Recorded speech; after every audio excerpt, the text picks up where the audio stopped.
السلام عليكم ورحمة الله تعالى وبركاته، متابعي الأوفياء الأعزاء، متابعي قناة بودرة نجاح. أتمنى من الله تكونوا بخير وعلى خير وفي أحسن الأحوال. مرحبا بكم اليوم فيديو جديد وموضوع جديد. أتمنى من الله أنني نكون موفق في الشرح. موضوع هذا الفيديو هو طريقة تسجيل الإلكتروني للمشاركة في قرعة الحج بالمغرب لسنة 1447 هجرية، موافق لسنة 2026 ميلادية. دون إطالة متابعي الكرام، نبدأ على بركة الله.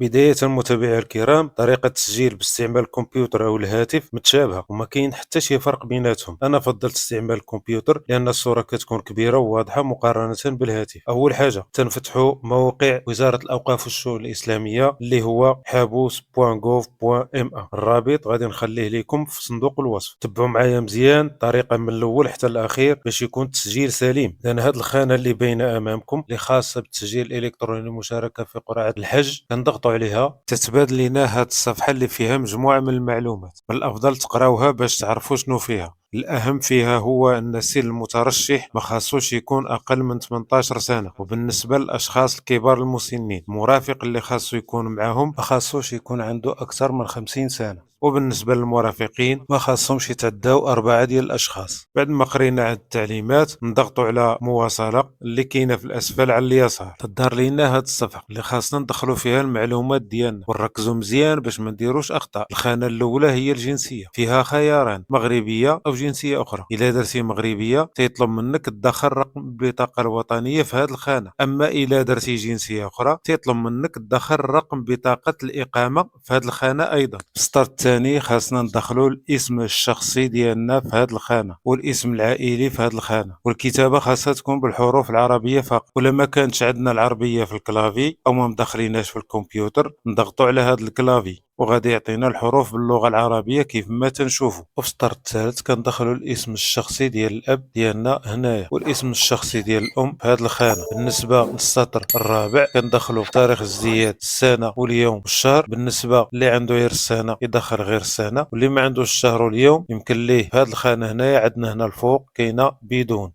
يمكن لينا نضغطوا عليها.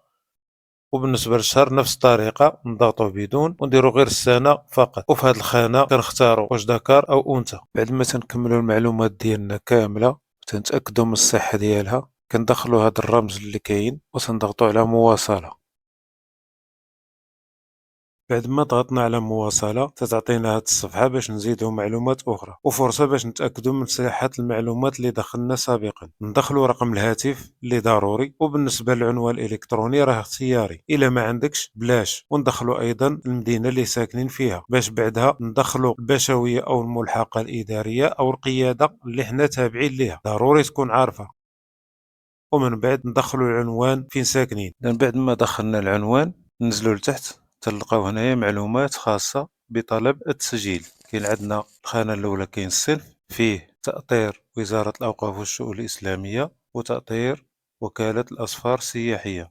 هنا في هذه الحالة هذه من الأحسن السيد اللي تسجل يسول الناس اللي سبقوه اللي تسجل وتأطر من طرف وزارة الأوقاف والشؤون الإسلامية واللي تأطر من طرف وكالة الأسفار السياحية، ويسول ويشوف إن هي فيهم اللي مزيانة وإن فيهم اللي ناقصة، يشوف السلبيات ويشوف الإيجابيات، وديك الساعة يقرر يا إما يكوشي من تأطير من وزارة الأوقاف والشؤون الإسلامية أو لا تأطير وكالة الأسفار السياحية. ندوزو دابا الخانة الثانية اللي هي نوع الرفقة. بالنسبة لنوع الرفقة فيها 3 ديال الخيارات: عندنا بدون مرافق، مع مرافقين باعتباره المكلف بالمجموعة، وعندنا مع مرافقين باعتباره عضو في المجموعة. إذا الخيار الأول بدون مرافق هي بالنسبة للشخص اللي يكون غادي غير بوحده، ما غادي مع حتى واحد، غادي يدير بدون مرافق وغادي يدخل الرمز. هذا الرمز هذا يدخله هنا ويدير تسجيل طلب اللي غادي تعطينا وراها هذه الصفحة اللي تنتأكدوا من المعلومات اللي دخلنا، تنتأكدوا منهم، نشوفوا لكن شي خطأ. إلا لقينا شي خطأ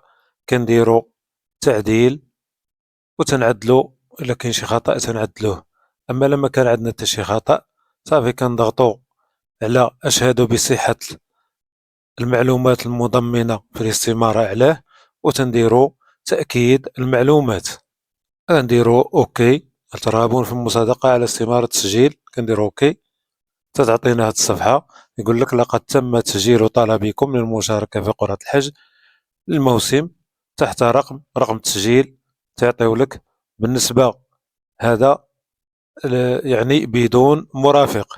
وكنديروا تحميل طلب تسجيل، كنحملوا هذاك الملف وتنحتفظوا به عندنا. دابا غادي ندوزوا للخيار الثاني من نوع الرفقه، واللي هي مع مرافقين باعتباره المكلف بالمجموعه.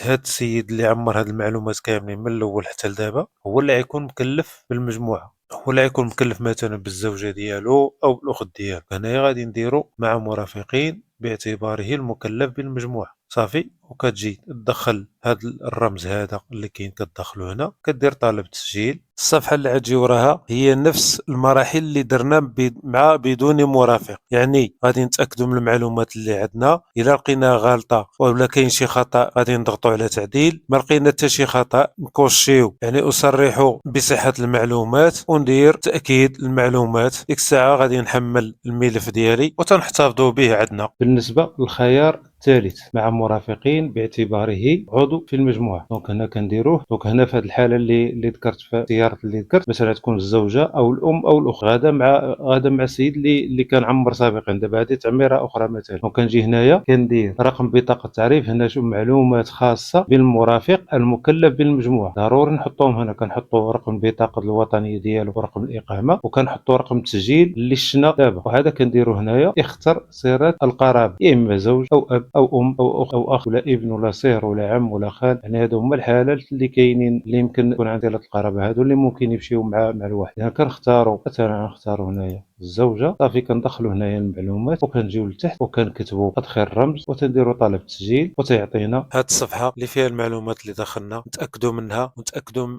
مساله اخرى بان كاين عندنا المعلومات الخاصه بالمرافق المكلف بالمجموعه، في رقم بطاقه التعريف الوطني ديالو، رقم التسجيل ديالو، الاسم الشخصي والصفه ديال القرابه ديالو. تاكدوا من هاد المعلومات. الا كانت المعلومات خاطئه نضغطوا على تعديل ونصلحوا الخطا ديالنا. كانت المعلومات صحيحه نضغطوا على نكوشيو بعدا اشهد بصحه المعلومات ونضغطوا على تاكيد المعلومات. تعطينا هاد الصفحه كيقول لك لقد تم تسجيل طلبكم للمشاركه في قرعه الحج للموسم. تحت رقم التسجيل كنديروا تحميل طلب التسجيل، ضروري نديروا تحميل طلب التسجيل. بعد ما نحملوا الطلب نقلبوا ونشوفوا الا كاين شي اخطاء. سبحان الله الواحد راه يقدر يغلط. الا لقينا شي خطا نمشيو لمصلحه الحجاج المقاطعه اللي نتايا فيها وطلب منهم واحد الطلب باش يصلحوا لك الاخطاء. راه عندهم هاد الصلاحيه هذه باش يصلحوا الاخطاء. متابعي الكرام، بقى لي غير نشكركم من المتابعه لغايه هذه اللحظات. ما تنساوش الى عجبكم الفيديو ديروا اشتراك وتفعلوا الجرس باش يوصلكم كل جديد. ولا عجبكم الفيديو ديروا لايك وشاركوه مع الاخوان ديالكم اللي ناويين يتسجلوا في هذه القرعه ديال الحج. نسال الله التوفيق للجميع ونتمنى والله اللي باغي يحج الله يسهل عليه. والسلام عليكم ورحمه الله تعالى وبركاته.